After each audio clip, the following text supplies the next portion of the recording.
culture. I cut my way out podcast. Tune us in. We on the grind like I put the clippers in my hand. I got a whole different plan. I gotta see how this play out. Hoping that it pay out. Trying to cut my way out. Yeah, I put the clippers in my hand. I got a whole different plan. I gotta see how this play out. Hoping that it pay out. Trying to cut my way out. I used to dream as a kid on the porch of the crib and make it big and one day endorse where I live. And welcome back to another episode of the I Cut My Way Out podcast. I am at Kenneth Jenks 1 on Instagram, at Ken Jenks on Facebook, at Kenneth Jenks on Twitter. Our podcast page is on Twitter at I Cut My Way Out. And I am joined by my gracious, esteemed barber friend, brother. Not only am I'm his client. So the brains behind the show, all the superlatives that I spew out every week. Go ahead and give us your name and addies. All right. I appreciate it. I'm Ashra Knox. That's Ashra Knox on Facebook. A_Knox the Barber 4 on Instagram. Also beard _culture _4 on Instagram as well. And then we have our joint Instagram page at I Cut My Way Out _pod. So you can get at me any of those ways. And before we continue, yes, we are everywhere where you can listen to podcasts, most notably YouTube, Apple Podcasts, Spotify, Pandora, TuneIn, iHeart, and more. Just put us in your preferred search engine under I Cut My Way Out podcast, and we've been rocking for a few months now, so we should be right at the top when you put us in the search engine. And I would like to also thank the YouTube subscribers and the YouTube viewers. Our podcast as a whole, our podcast page has reached 3,000 views. So, we taking them one step at a time. We had a goal to get 100 subscribers so we could change our URL. We got that thanks to you all. And now the view count just keeps going up. So, we rocking with you. We on our way to the top. We having fun doing this. So, thank you to the viewers. And also thank you to the guests that have just, made the decision to really rock with us, some strangers to us, and we just appreciate you. So just wanted to give that special shout out and accomplishment that we met. But how you been? I mean, it's been a few days. Absolutely, man. I'm good. Man. We're taking those baby steps. Got to crawl before you walk. We have a very positive platform.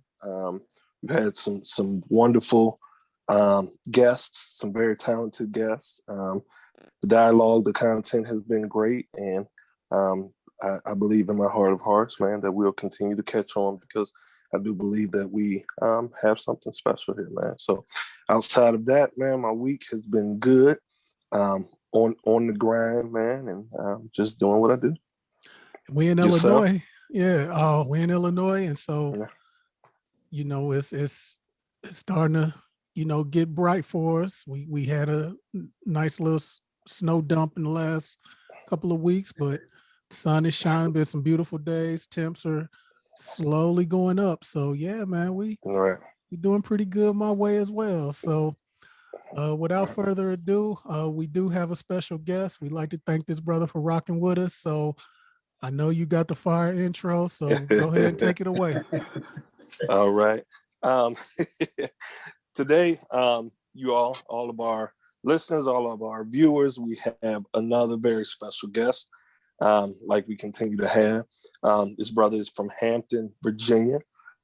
And as I searched up and down his Instagram page, he is another barber that is blessed with his hands.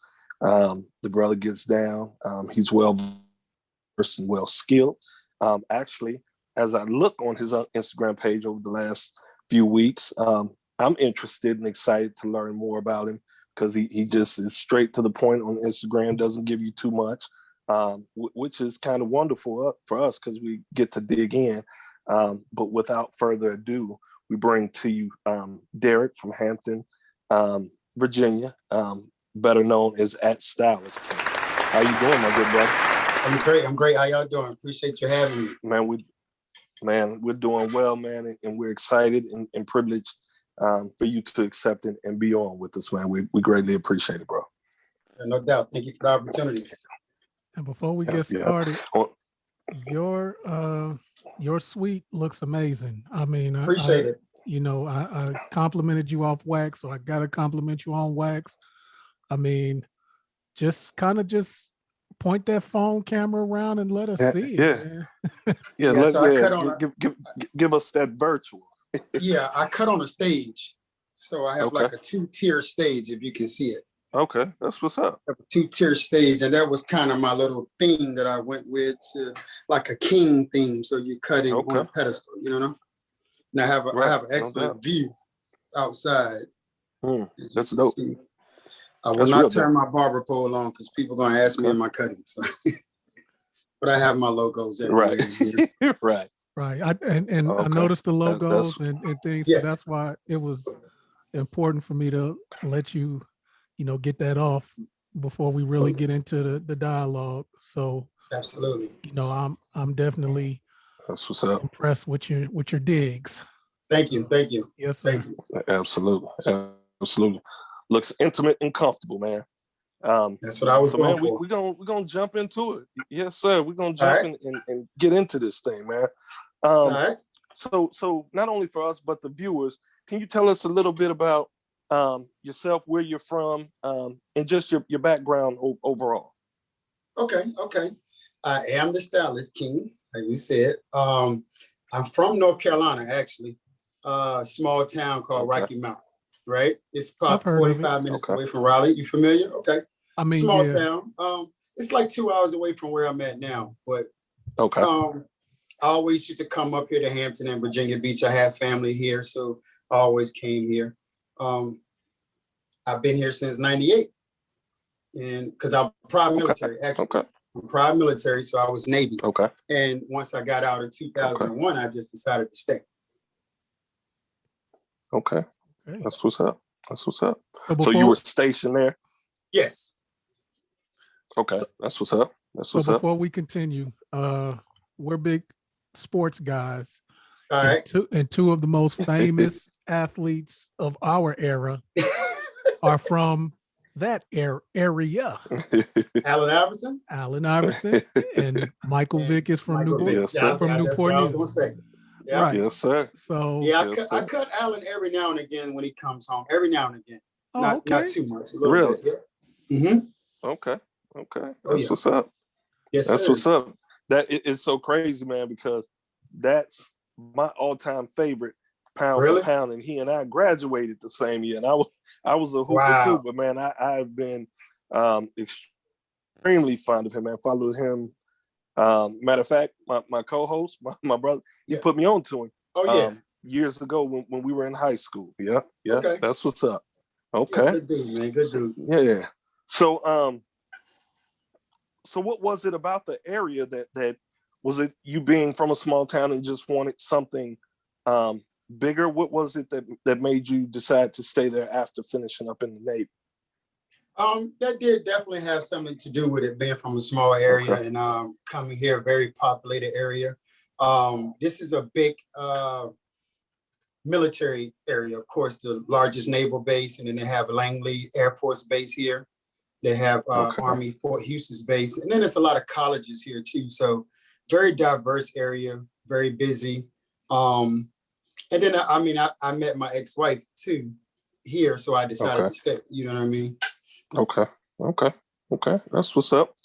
So, as a barber, we all know that this is a platform. When was your, you said you were in the Navy. So, okay, you definitely have had a journey. What was your first experience cutting hair? First experience cutting hair, I had a cousin that's about 5 years older than me, and he was cutting hair at home, and then they built the shop onto the house or whatever. And I think I was about 14 when I started filling around. I was like, let me see if I can cut hair, you know? And my cousin was like, all right, he gave me a pair of clippers, no trimmers, just a pair of walls. He was like, I want you to do a bald fade on your head. Once you're able to do a bald fade, then I'll let you cut somebody in the shop. And I was like, you know what? And I was doing it, messing up probably about 100 times before I got it right to his specifications. So when I showed him, he was like, okay, I'm gonna let you cut somebody's hair. So I cut my other cousin's hair. And I really loved it ever since, to be honest with you. Well, as a non-barber. So go ahead. As a non-barber, when I hear that your mentor made you cut your own hair, isn't that like the hardest thing to do? It is. It is the hardest Why thing did to do. he torture you like that? That's what he told me. He said, you've been here watching me and you kind of got the concept of fading, because he was teaching me and I got the concept, but he would not let me touch no one's head in the shop. Like he wouldn't let me cut anything, in which I never really cut in his shop. I did start cutting at home and in the backyard, you know, on the porch or whatever, like at 15, basically. So you can say my first hair was at 15. My fault. Go ahead. Yeah. No, you all good. So in the Navy, did you do any cutting? No. So nope, none at all. I just did a little bit, like, you know, off the boat or whatever. I was actually a cook in the Navy.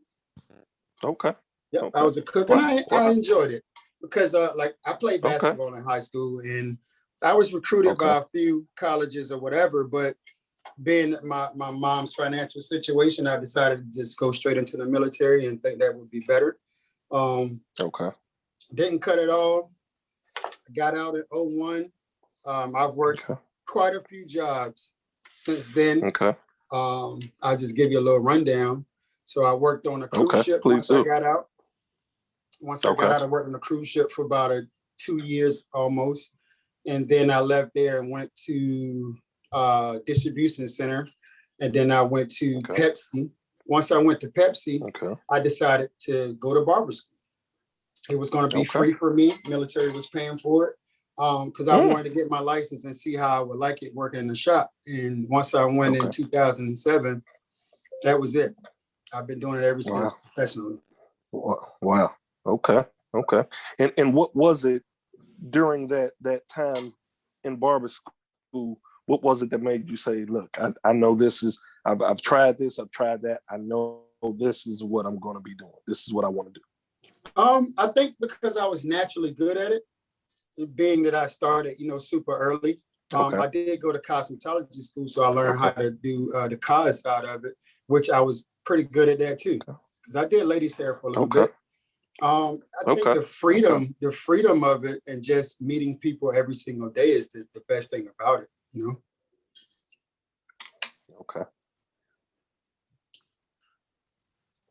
Okay. So it's funny because that was my next question, wanting to know your favorite aspect of barbering. Would you say it's meeting the people? I noticed you talked about the diversity in Hampton. And so not only is that a benefit in terms of clientele, but also if you're a people's person, and that's an aspect that you enjoy, that fits right into the barbering as well. I think is that something you would say? Yes, it is. I think for me now that I'm older, because I'm 43 and I've been doing this for a while, and being that I've worked other jobs, to be self-employed to me is one of the most beautiful things in the world. It is hard though. It's definitely challenging. Definitely, you have to have self-discipline. So just the freedom alone and just knowing that I'm self-employed, I'm my own boss. Or I could write someone a check who does work for me, or I could receive a check from some company. Like it's just beautiful. I love being self-employed. That's what's up. That is, it's funny because our paths are sort of similar. I'm 44, and so I did the same thing, man. Worked different jobs, you know, and at some point it was just too much. I said, man, I need to do my own thing, go in my own direction. And not only am I passionate about barbering, but it's brought freedom. It's nothing like being able to dictate your own situation, man. I don't think it's anything like it. Absolutely. Yeah, that's and make good money doing it. That's the you know what I mean? That's the Yes. definition of cutting your way out. Real talk. Mm-hmm. So you got after it in 2007, right? Mm-hmm. So at once you got into it and you got going hard in a bigger area, as a barber, were there and are there other barbers that motivate you that you may look to as mentors in the industry? Yeah, most of my influences probably are not even on Instagram, and because some of them don't really do it. It's like two barbers that I worked with that were definitely great people, and I like how they was cutting. I like how they carried themselves. One guy went to Hampton University. I cut with him for about 10 years, and super awesome dude. He stayed super busy, and I basically moved in the chair beside him so I could be like, hey, if you need some help with some of your customers, slide them over here. And that's basically what happened. And he seen me go from not having clientele. You cut out. It froze up. Okay. It froze up. Can you? Okay. I can hear you still. Okay. Now you said you were cutting with someone from Hampton that went to Hampton University for 10 years. So can you run that back? Yes, I moved to the chair basically beside him because he had an enormous clientele. And it was almost like a psychology thing. I'm like, okay, I'm pretty good, but I don't have a lot of clientele. And he used to feed me a lot of people. And that was definitely a gateway to me to just open the floodgates. And beautiful thing. Beautiful. Okay. So what was the shop? So you cut it in one shop for 10 years or so? Yep, I did. I cut in one shop 10 years. It's called Capital Cuts. It's very popular around this area in 757. They have quite a few locations. Yep. Okay. Cool. Oh, okay. So go ahead. No. I just reacted. I didn't. So how long have you been out on your own cutting? Well, I opened this spot up in June of last year. So this is my first time on my own. Thank you. Solely by myself. Okay. So no other barbers with you, or are you no other barbers just in the suite by yourself? That's what's up. That's what's up. Yes. And you know, I'm noticing that more barbers are going to that kind of suite dynamic. Just kind of doing things on their own. What was it for you? When did you know that you had outgrown the shop, so to say, that you were in and you were ready to take that next step?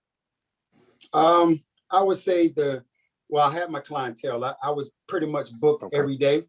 I was pretty much booked all day, every day that I worked. So I knew that wouldn't be a problem. The professionalism, I always carried myself in a professional manner, on and off the clock, behind the chair and not behind the chair. Once you work with so many people or so many barbers or whatever, you kind of see a lot of things that you won't do. You see a lot of things that you will do. This was a perfect location for me where I'm at because it's directly down the street from my house. I actually could walk. And I was like, you know what? I'm gonna try to do my own thing because I always branded myself, and I said, I'm just gonna try it. And it's beautiful. I think it's the best move I've ever done in the industry. Okay. That's what's up. So tell us, go ahead, James. No, I was just going to ask about the scene in Hampton and your area. I mean, I know you. Hampton University. What other universities are in the area? Well, if you're talking about, I say 757 area, meaning the area code. So it's like 7 cities basically. Okay. You have Norfolk State. Okay. Which is it's across the water for me, but it's about a 15-20 minute drive. But I have people that come from there too. Sure. Norfolk State, you have Old Dominion University. Okay. You have Christopher Newport University. You have William and Mary. Okay. And I may be leaving out one. No, No, I mean, you Richmond is said the about an ones hour. that, you said the ones that I've known. Okay. That was my interest. So Okay. Norfolk, Old Dominion, William and Mary. Okay. Mhm. So Yeah, Norfolk I didn't State. know. Yep. I didn't know Old Dominion was there. Learn something new Yep. every day. yeah. Yep. It's in Norfolk. Okay. Yeah. Okay. So before I dive into the next question I have, tell us about the Styistking and how you came up with that, and what does it mean, and how you started to brand yourself. Because I see you rocking the vest on you. Oh yeah, this is my barber you jacket. rapping. Yeah. I Okay. cut a couple kids earlier today. I normally don't work on Sundays. Okay. I needed the logo came about because I just needed something. I started going to the barber shows when I was in cosmetology school, and I saw how everybody basically, you got two names. You got your real name and you got your professional name, your business name, however. And I was like, Right. I need something. So one of my clients, he was really good at drawing, and I told him I wanted something. I needed something barber related. What do you think? Okay. You know what I mean? Okay. And Right. he came up with this logo exactly just like that. Only difference was Okay. I like Louis Vuitton a whole lot, so he had like some Louis Okay. Vuitton stuff in there. But basically, I kind of Okay. took that off, and Okay. it made sense for me. It was just so perfect for me to do it because I like it because it doesn't have a mouth on it. So basically, you're just worried about the cutting, and the kings from I think I'm a king. I think all men are king. All black men are definitely kings. So I just rock with it, man. And the no mouth meaning your work speaks for itself. I like that. Yeah, your work speaks for itself. Yeah. Yeah. That's what's up. Yeah. That's And then the stylist part just comes from because I like unique, to dress and stuff. it's Did you hear him? okay. So the whole style and he's dressed up and the whole nine. So it just embodies who you are. Okay, Yep. That's what's up. So as a barber that's been cutting, you said 2007, right? Mm-hmm. So you've seen a shift, just as I have, in terms of the scheduling apps, the Instagram, just the whole social media phenomenon, right? So I seen a post of yours that I thought was really cool and it was interesting. On the post, it said basically you were giving a shout out, to Cut App, which is a booking app that barbers use. And you were saying how not only did it change the profession, but it's changed your life forever. Can you talk about the benefits of Cut App and how it's provided you that change in your life as far as barbering forever? Yes. I love their scheduling apps. I love it. The Cut app is the first one that I've ever used, ever. I saw the guy who created it in, I want to say DC, Washington, DC, quite a few years ago. But I used to walk around with an appointment book 24/7. Like, I'll be out with the family and I got my appointment book in case I get a phone call. I'm not missing no money. So that was my thing. And then, when people call you book, if they have an issue, they may call back, hey, can I change this? Can I change that? It makes life so much easier for somebody to just go online, book the appointment, book the service they want. You don't have to talk to them at all. Super great. It's super great. I can put the price list on there, describe the service, the time frame, everything on there. It works just like clockwork. I love it. Absolutely. It actually has been a game changer for me as well. I use Booksy. Okay. And I had a buddy of mine, a barber brother that we worked together, and we ended up going. You there? Yeah, somebody. I don't know. Okay. Somebody called my phone. Yeah. Okay. Can you see me? Yeah, we can see you. A barber brother of mine. We went to Bronner Brothers for the first time in 2019. And he had been telling me prior, because he was using the Booksy app. He was like, man, you got to get on it. And we went to a class, and they talked about the booking apps. And so we got back. I said, man, I'm going to give it a try. And like you said, it was just, it was life-changing. And they have so many areas that are beneficial, you know, like in terms of being able to keep up with your income, knowing how much you made on a monthly basis, on a yearly basis. It's just been absolutely amazing. So I agree with you. I found that extremely interesting. Just the comment you had made, how it had changed not only the profession, but your life forever. And I totally agree. And so I just had to ask that question in regards to the cutting app. Yeah, they sent me an email. They sent me an email, I guess in January, and they told me how much I made for last year, and I was like, whoa. Yeah, I won't say the number. Okay. Yeah. So what do you charge, and what services do you provide? I try to provide almost all the basics. Of course, regular haircuts. I do kids cuts. I do everything, mohawks, all fades. I do offer facials. Okay. I do steam facials, steam shampoos. Okay. I do like Beijing dye cuts. Okay. I do bleach and highlights and color and things like that. Other than that, I think that's about it. I'm about to get into the man weave situation. Okay. Thinking about that and SMP later. Okay. So what do you charge for a base? Go ahead. I'm sorry. For a fade. What is SMP? He was saying what was SMP? Oh, SMP is the I forgot the technical name of it. I'm sorry.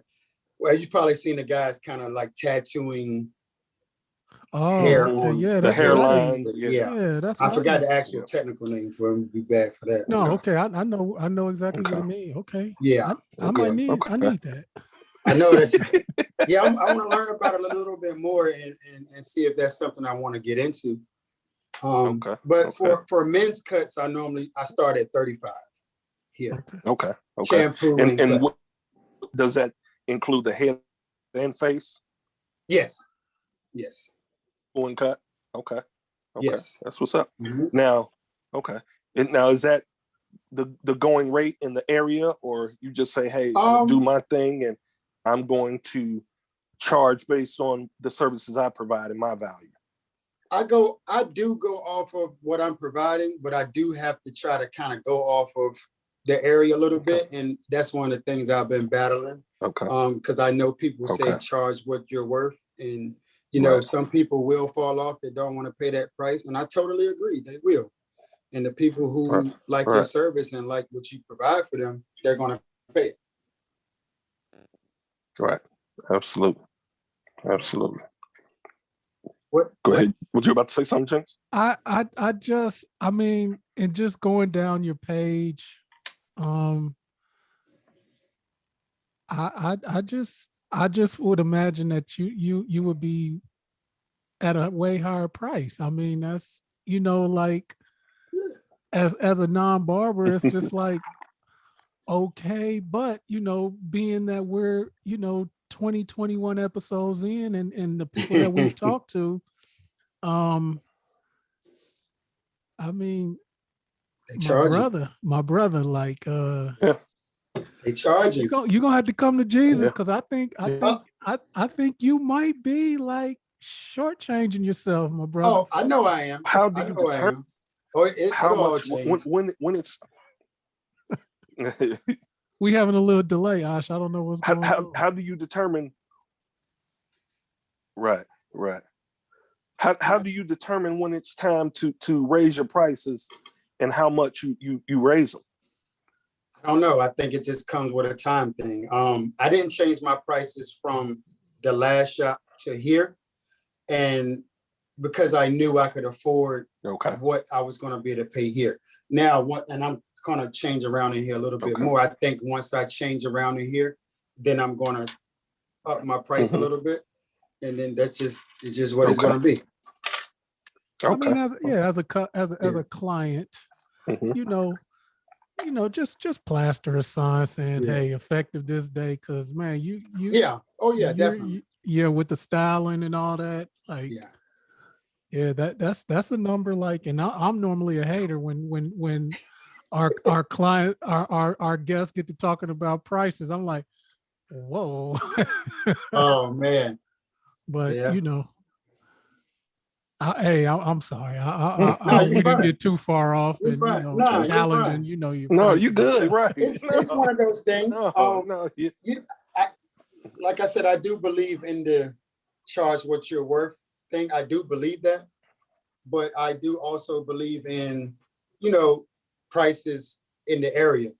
But around here, I mean, Yeah, $20, Right. $25 can get you whatever some people want, So, is there a lot of competition? I know you Really? said it's really. Do you worry about competition, or are you your own competition? I don't personally worry about the competition. But I do try to learn, I do try to learn things from, other barbers, especially like on Instagram. I just have to be mindful of the enhancement things and all the paint colors and dyes and stuff like that. Sure. I mean, I do enhancements myself. Okay. I do, Okay. but I don't rely on that for every cut. Okay. So you mentioned Absolutely. cosmetology. So did you go to cosmetology and barber school, or? I did. So how do they overlap in your eyes as far as using what you learned in cosmetology versus what you apply from what you learned in barber school? Overlap, I say with the straight hair, doing ladies' hair definitely, and cutting, giving a lady's cut with shears, transcend it over to the men's cuts, especially with straight hair, because you have to use the shears and things like that. But just dealing with the actual male and female client, that kind of helped me out too, because women can be a little bit more picky than men in a sense. But other than that, though, it's basically the same to me. Okay. All right. Yep. Yeah. Yep. So as we talk about the pricing as well, right? Mm-hmm. In a couple of the hair shows that I've attended, a couple classes, Okay. it's like the rule of thumb. I've heard barbers say that if your schedule is too booked, you're not charging enough. What is your outlook on that rule of thumb? I don't know. I did read that question when you sent it to me. If your schedule is too booked, that means you're not charging enough. I don't know, because somebody could charge $100 for a cut and they still could be booked. So Right. do they charge more? Right. Or that's, you know what I mean? Right. Because I know some barbers that do charge. And that's why I wanted to ask you the really in your area? No, not in my area. Not for a regular basic cut. Okay. No. Yeah. Right. Yeah. So and with that, so as we talk about social media, right? Social media has been a tremendous tool for barbers in terms of marketing. Yes. What do you think the pros and cons of social media for barbering has been? It's been lovely, actually. It's been lovely. I think as far as Instagram, I do a lot on Instagram.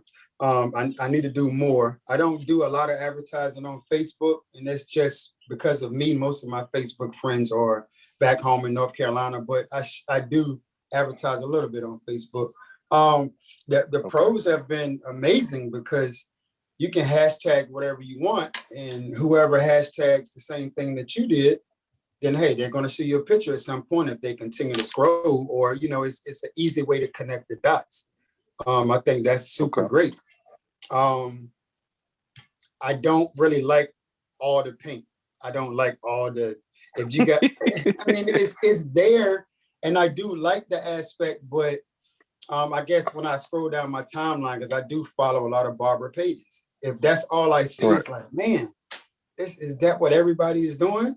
I mean, I get it, it's good for the pictures. But what about a natural cut, And I listen to Morano a lot. Pretty sure y'all know who he is. Yeah. You know what? You're the second straight guest that we've had that talked about Morano, and shout out to Day Echoes. He actually sent me that information. So I'm gonna check Morano out because or super dope. Was it Day? Was it Day? Yeah, it was Day. I think so. Yeah. Super dope. His sister actually works in the suite down the hall from me. Wow. Yeah, she does hair. Yeah. Okay. Very good guy. I agree with you. I love social media, and once I'm kind of a dinosaur, and I'm learning more about the technical side. And so once I started with Instagram, being able to follow and grab that motivation and inspiration for so many barbers. But like you said, sometimes you're trying to reach the bar, and one of the things that I've noticed, not only the enhancements, but also a lot of editing of photos. And so there are a lot of times that you don't see actual haircuts. And so I make it a point that I don't edit. I tried to a couple of times. I'm just like, nah, this ain't for me. So you know what I mean? I don't edit my photos at all. And so I think that coincides sometimes, because now you have somebody that is sitting in your chair sometimes, and they have this picture, and they're giving you an unrealistic picture. You know what I mean?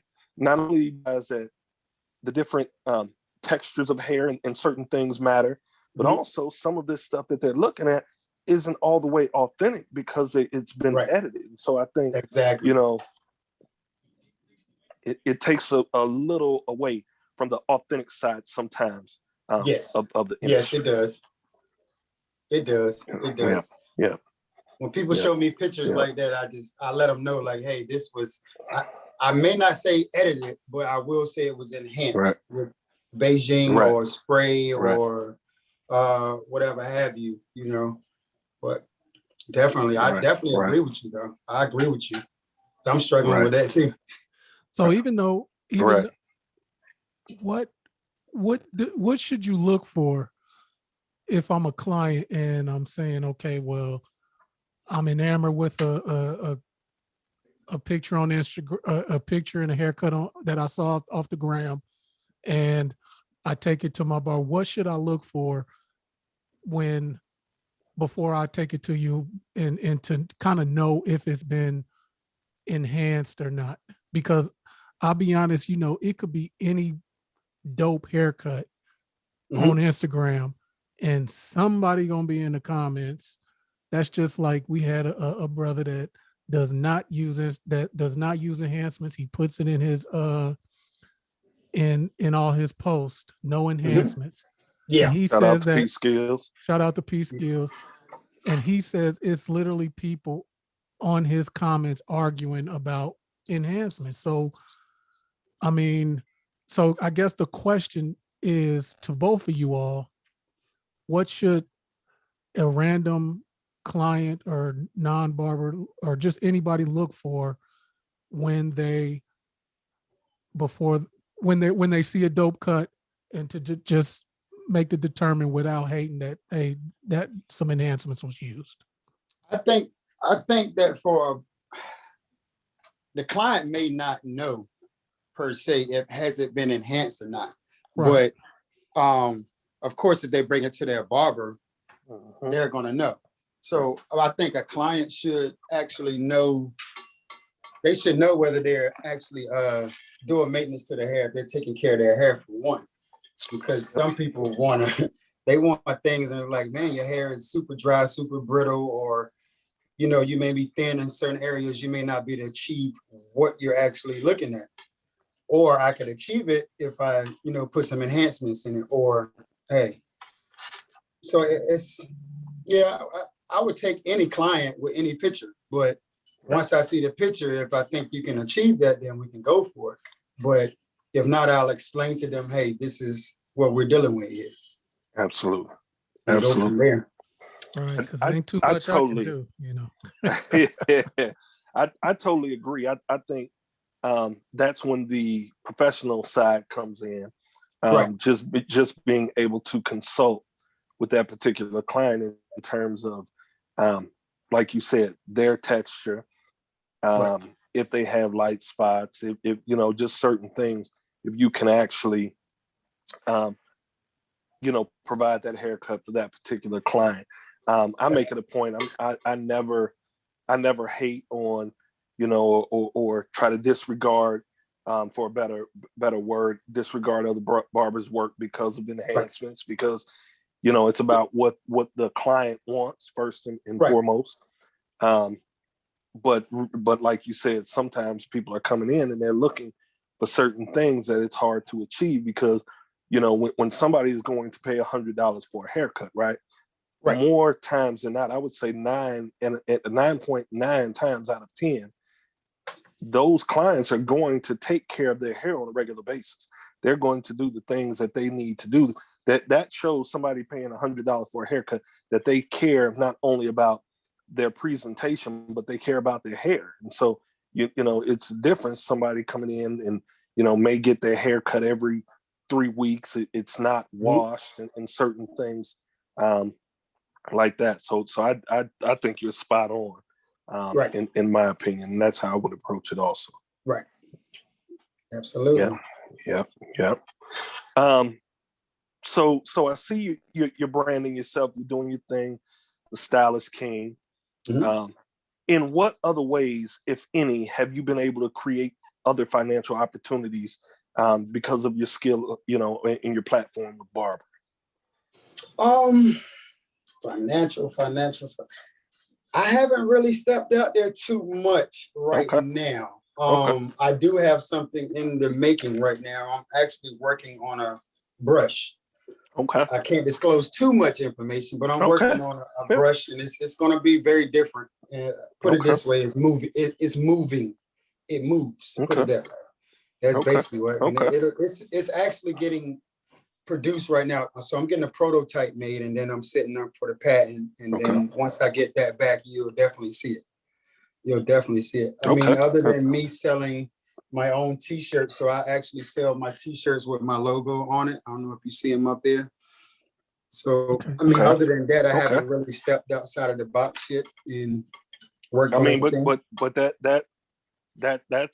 that's another revenue stream, though. Yes. That's definitely another revenue stream, and that's been the beautiful thing just about the evolution of the industry, is just being able to create those other opportunities and brand yourself. You're going to have people that follow you, your clients, that are going to purchase those things. So, man, that's a start, right? Absolutely. Absolutely. Yeah. So James, you got anything to add? No, not. I got a few questions, but I'm gonna wait. I'm gonna let y'all get the barber talk. Go for it. Go for it. I seen the facial expression. You look like someone's getting ready to jump off. So go ahead, do your thing. No, I mean, I'm just a little curious, because for me, I had, in my 20s, I had, waves, and actually got my hair cut like twice a week sometimes, and really did what you thought. I mean, what you not what you thought, but what you said. Most people, that pay those premium prices should and would do, with their hair. So, as far as just washing your hair, as far as just, really just taking care of your hair. I mean, and both of y'all can chime in. It's just something that I thought about when y'all was just having that discussion. Just as far as just maintenance and just upkeep, because I don't even think we've had this conversation in any of our episodes. Just what do you all view as proper upkeep and maintenance to your hair? Let's just say somebody with not, braids or dreads, but just somebody with short haircuts like yourselves. Like, how often should you wash? Grease, what, like oil treatments, like, talk about it. You want to go? I'm gonna let you go with you got the cosmetology background as well, so I'll piggyback. Well, I mean, I think as far as shampooing, conditioning, I always heard, and I know that every single day may be too much. Absolutely. I think every other day may be great. I think it depends on what you do for a living, but also what type of skin do you have? Like naturally oily, or like, are you a sweater, or your skin naturally dry? Things like that going to play a big factor. As far as maintenance, someone with short hair, I think somebody with short hair with waves, I would do mine every other day. That's just me. Shampoo, condition. I put my little grease on, keep my do-rag on. Sometimes I'll sleep in it, sometimes I won't. But once I get it to where I'm at, and I don't have to, once I get to where I want, I don't have to, I guess, wear the do-rag as much at night. Or, someone who has curly hair, the short curly hair, I guess you shampoo, condition it as needed. But it's one of those things, I guess I tell my clients, if you're doing this every day, then try every other day.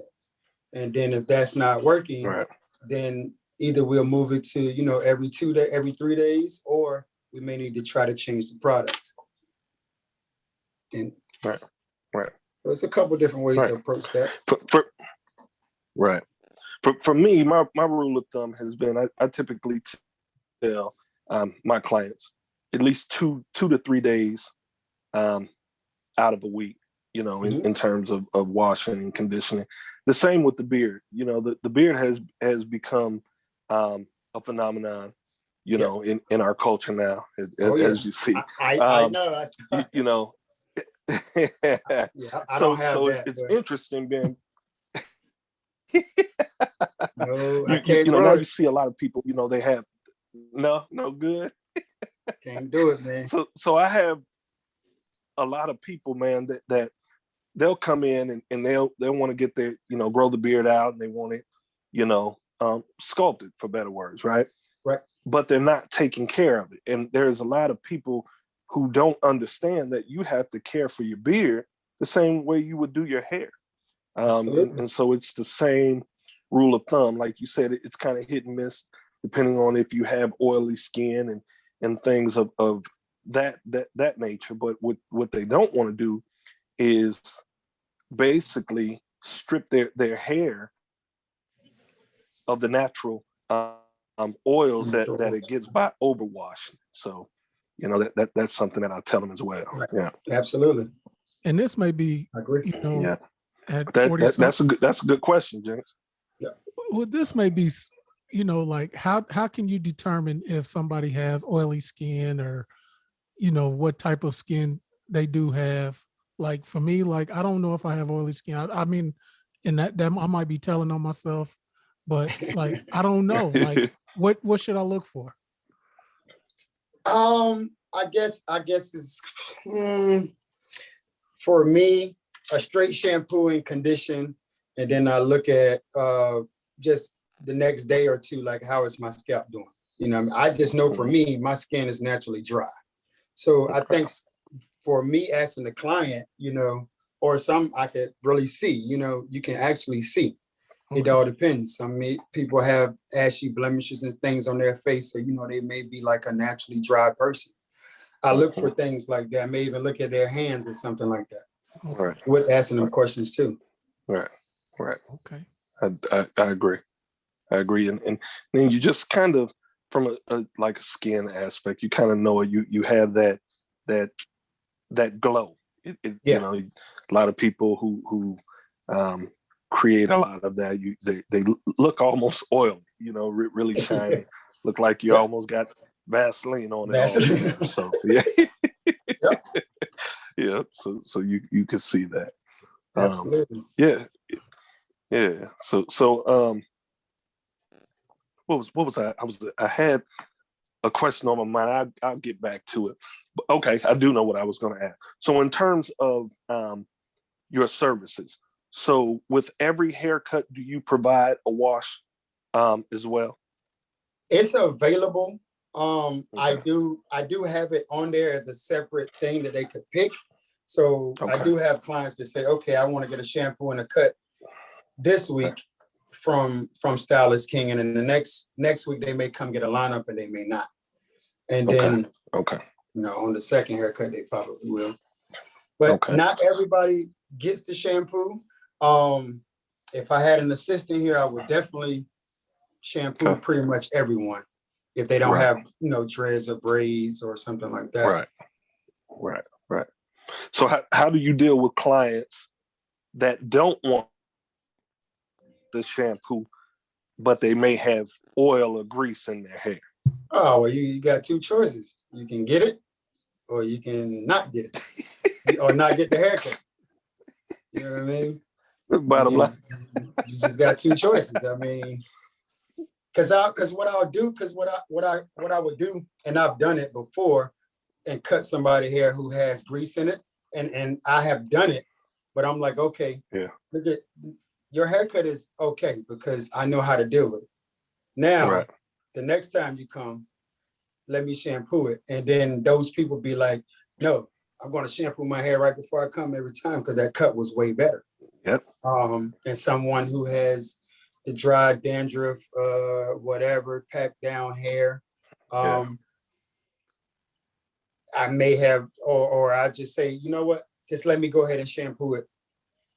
And I won't even charge you for the shampoo so you can see how good this cut comes out, You got a lot of people that do that and got the product in their hair. They don't want it washed out. They just want this done on the side, whatever. Right. There's ways around it, but I don't definitely don't like the grease. Definitely don't like the grease. Yeah. It's a pain, boy. A pain, man. So for me, as we're winding down, a question that I've been given every single barber, just to learn a little bit about the personality. So two things for me. One, what would you be doing if you weren't a barber? What would your career choice be? Hard question. Yeah. If I had to choose one that I wanted, that I thought I was going to do, I would have been in the NBA because I was pretty good at basketball. I'm 6'2", but I was pretty good. I had a shot. Okay. I had the bunnies. I could dunk, two-hand, reverse, 360, all that. Okay. If I had a choice, I would have played in the NBA. Okay. I don't know if I would have stayed cooking or not. I don't know because I kind of just got out of that field. I lost the love for it because I like to be outside. I wanted, even though cooking it doesn't directly serve people, I wanted to do something that directly served them. And I just prayed God to let me see where I needed to go. And once I chose to go to barber school, that was it. So I really don't know what I would be doing, to be honest with you. Okay. Because I have worked so many jobs and seen so many things, and I can't do it. This is it for me. That's what's up. That's what's up. Yeah. So my last question, if you had one, you froze up here. Person from era that you could put in your chair. Say chair. that one more time. You froze up. Can you hear me now? Yes, I can hear you. Can you hear me now? Yes. Okay. If you had one person from any era that you could put in your chair and cut, who would it be and why? I thought about that one too. That's a hard question because I like a lot of old school artists, old school players. That's kind of tough. Right now, I would probably say Jay-Z because I think he's very interesting to me right now with whatever he has, with all the things he has going on. I would probably say Jay-Z. Okay. I would definitely just want to pick his brain, and because he's been in the streets and then he made his way out of the streets and now he's, a professional person and doing his thing. It probably would be Jay-Z right now.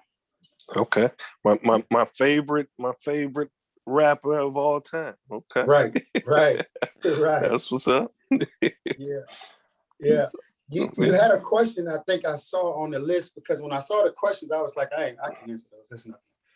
You have one on there and I don't know how it was worded. Mm-hmm. I think you said name a situation where someone said you're just a barber or something. Okay. So that I'm gonna get. Yep. Oh, I don't know if you was gonna ask that or not, but okay. I'm glad you said that because I did. I went right by it. Oh, okay. let me see. What would you say? Yep. What would you say to a person that says that barbering is not a career? This funny thing was the reason why I went to that, because I got the police called on me for this. And it was crazy because I was already deep into the career. And my ex-wife, I was the sole breadwinner. She didn't even work for probably over 13, 14 years due to different reasons. Okay. But my heart and everything is into barbering. And I had this person wanted me to put him in a chair next for, I don't know, probably $50 or even $100, because I think he said 50 first. And then he said, well, evidently you don't like money, because I'm giving you, matter of fact, I'll give you $100. I know you'll put me in the chair next. And I was like, I can't do that, because these people book with me days, weeks, and sometimes months in advance. I'm not going to accept your money for this one-time situation. Right. And he was like, man, you just a barber. You need to take this money. And I was like, what you mean by I'm just a barber? He was like, that's what you need. All the money in your pocket, that's probably all you got. I said, hold up. And I was definitely using profanity. I said, I tell you what, I said, how much money you got in the bank, right? And I'm not bragging, and I'm not saying nothing crazy. I said, how much money you got in the bank? He was like, well, don't worry about how much money I got in the bank. I said, okay, I'm gonna break something down to you. I said, for me, I take my first haircut, my lunchtime haircut around my lunchtime, and my last haircut, right? And I just used a good number as $20. I just said 20.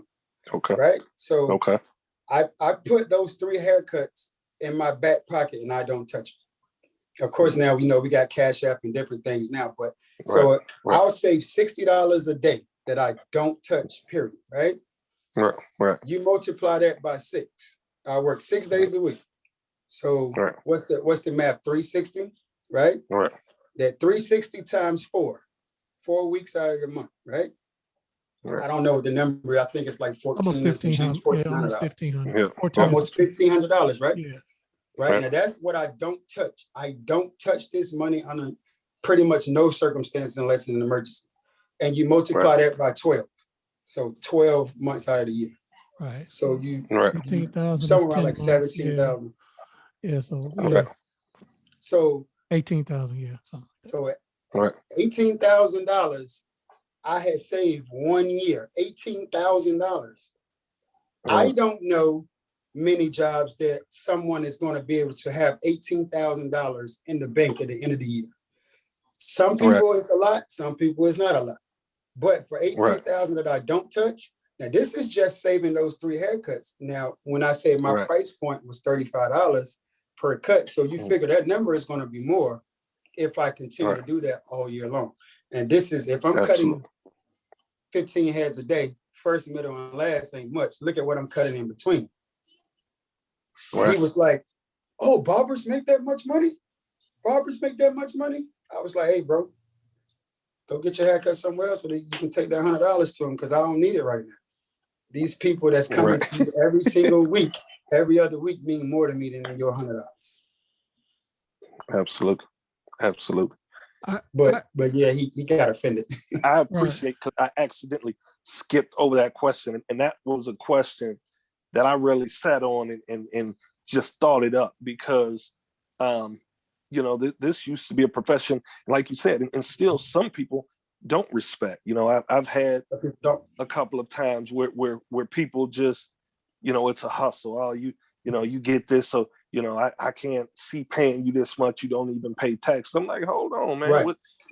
I hate that you've obviously had experiences where they're not professional, but how do you assume that I don't pay taxes? This is my career. This is what I do for a living.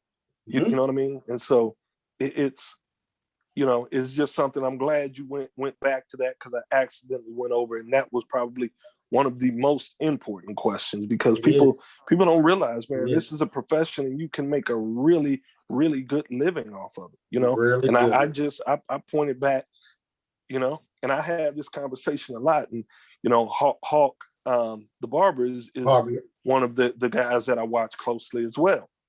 Right. You know, amongst a lot of other ones.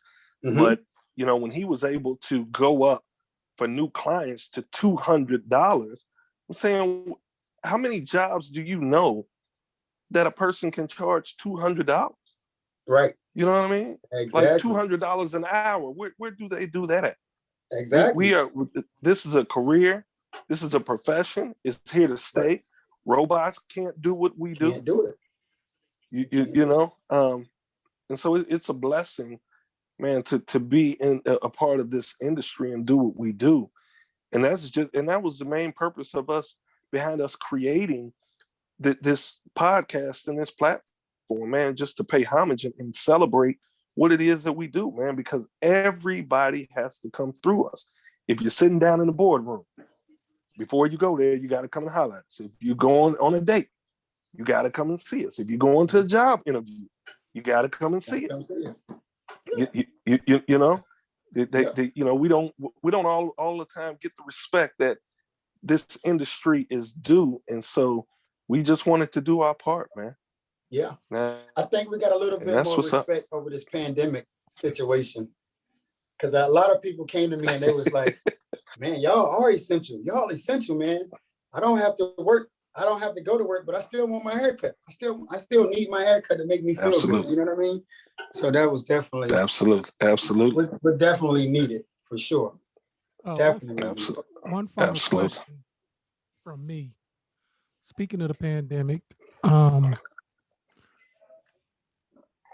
just read today that two NBA players will miss the All-Star game tonight because of a barber that tested positive. I didn't even see that. So Joel Embiid and Ben Simmons. Right. Oh, wow. So then, of course, piggybacking off the Kansas City Chiefs situation leading up to the Super Bowl, you two as barbers, you know, dealing with the pandemic, with it being essential, with it, you know, on both sides, this is your livelihood, and the pressure and the demand for getting haircuts, like you said, whether it's the interview room, whether it's the All-Star game, whether it's just wherever, we want our haircut. You know, we want to look fresh. I know it's unfair, but it just seems like, especially in sports, it just seems like at the biggest times, I'm not going to call the All-Star game a biggest time, but what is your response to maybe the barbers getting a bad rap with the pandemic and COVID and just, you know, maybe servicing? I don't think people have said anything about barbers not becoming essential because of this, but is it something, and I know I'm long-winded, that's been a problem with me all since we started this podcast. Man, do your thing. But I thought about barbers, and I'm just like, dang, you know, just another stain on that industry, and just doing this show. What do you have to say just about if people will try to, for better term, shit on the industry because, you know, the Kansas City Chief thing, and now this breaking news that happened this morning with two players that's gonna miss the All-Star game because they got cut by a barber with COVID. I mean, would you advocate for vaccinations? Would you advocate for like testing? Like, can y'all come together and just be like, look, we gonna test, you know, once a week? Yeah. You know, so just, I know I'm long-winded, but please just kind of like defend your profession. You know what I'm saying? And what y'all do in light of some of the stuff that went on just today. Yeah, I'm definitely an advocate for getting the regular testing as a barber. I recently went to Puerto Rico and I had a test before I went and had a test when I came back, but I'm trying to do it every 2 weeks now. I wish I could do it every single week because we are around a lot of people. I think it's really the barber responsibility, of course, to, you know, check your clients out for one, but also make sure you try to protect yourself, you know, gloves and the sanitation and of course the mask, things like that, you know, and you know, sanitizing your work area or whatever, the shops and things like that. it's, I mean, looking at the whole COVID situation, it looks like anybody could get it at any time, you know, even if you had the vaccine. So, you know, it's almost damned if you do, damned if you don't type of thing. But definitely, you know, try to protect yourself. Understood. Right. Yeah, I just so for me, so for me, I don't think it puts a bad name on barbering at all. I just think that it proves more so that how essential that the industry is, right? Because you have people who are working every day, whether they're working at grocery stores or whether they're NBA players that need to be groomed. And so we just have, you know, that responsibility. But because you come in contact with so many people, like he said, anybody can get it. I mean, and you don't know where your clients have been, who they've been around. Even if they come in and you put the thermometer to their head, there's no way of you really knowing. And so you just do the best that you can, like you said, from a sanitation, sterilization standpoint, the mask, the gloves, wiping down, you know, the areas, and something that I'm going to do more of is spacing out the time in which I have my clients, just to try to be more efficient with that. But it's just part of the world we live in. So I don't think that's any knock on the barbers per se. I just think that it's one of those things that can happen no matter, you know, what you're doing, because you're coming in contact with people. Right. I agree. You know? Yeah. I just definitely, you know, wanted to just stay current with that thought. You know, when I seen it, I was just like, dang, I just hope that people like the professional sports leagues don't try to, you know, shit on y'all, you know, as barbers, as far as the culture, because it is a pandemic. I mean, it's been going on for a year now. So I mean, you know, it is what it is. But I don't have nothing else. Can y'all hear me? Yeah. I got y'all froze up on my screen. Yeah, you did a little bit. Yeah. This has been a tremendous, another tremendous interview, man. We just keep knocking them out the park, man. I have to give a shout out to you know, our barber comrade, our barber sister, Stacy Wheeler. Yep. She put us in contact. Right. You know, she was our first guest, and she's she's looking out, she's supporting, she's offering, you know, her connections to put us in contact with barbers. So another great interview. Definitely. Man, we've had a blast, man. Again, this is the I Cut My Way Out podcast. We're available on all major platforms, anywhere you need us to be. And again, we have a truly skilled and talented brother on here at Styistking. And so, man, it's been a tremendous interview, man. We wish you the best of luck, man, and going to keep following you and keeping up with you on Instagram, and man, just rubbing elbows, and man, it's just a pleasure to meet another fellow barber, man, and you know, just all respect to. Absolutely, man. Appreciate y'all for having me, man. It's been an honor. I'll definitely send some people your way too. Definitely. That's what's up. And I always say, you know, thank you for rocking with us when it wasn't the hottest thing to do, but as we ascend to the top, you know, we gonna take you with us. So there you go, man. And we gonna meet and celebrate at the top. So you know, until then, peace. I mean, that's one more thing I always do I always give a shout out. I like to give a shout out to all the Clipper companies, Andis, Wall Oyster, Babyliss, Jarrah L. Bevel, Caliber, just everyone who gives us the opportunity to do what it is that we do and have allowed us to cut our way out. We're gracious. Absolutely. Yeah. All right. So, man, it's been a pleasure, my brother. Thank you guys. Appreciate it. Hard times, my mom had to do it all. Working 2 jobs to provide while I pursue the ball. Hoop dreams, no problem doing my own thing. Stepped in the world to get a win for the home team.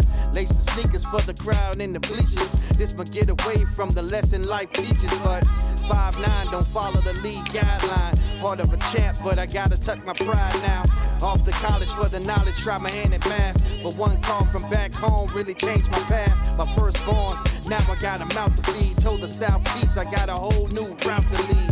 Young father, odd jobs, every day is real. Turn to the streets to try to eat or maybe pay a bill. Not proud of it, but I got it cooking good. But prison time on the mind wasn't looking good. I can't afford the price, so I tried the corporate life. Something wasn't sitting right, every night I'm tossing light. They don't appreciate all my hard work, so I went ahead and jumped, let the Lord work. Beer culture 2020, yeah, we taking over. From the Clippers to the hoodies that be draping over. I put the Clippers in my hand. I got a whole different plan. I gotta see how this play out. Hoping that it pay out. Trying to cut my way out. Yeah, I put the Clippers in my hand. I got a whole different plan. I gotta see how this play out. Hoping that it pay out. Trying to cut my way out.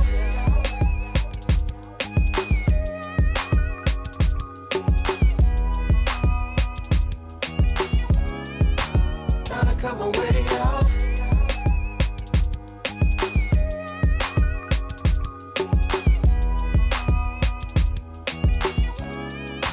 Trying to cut my way out.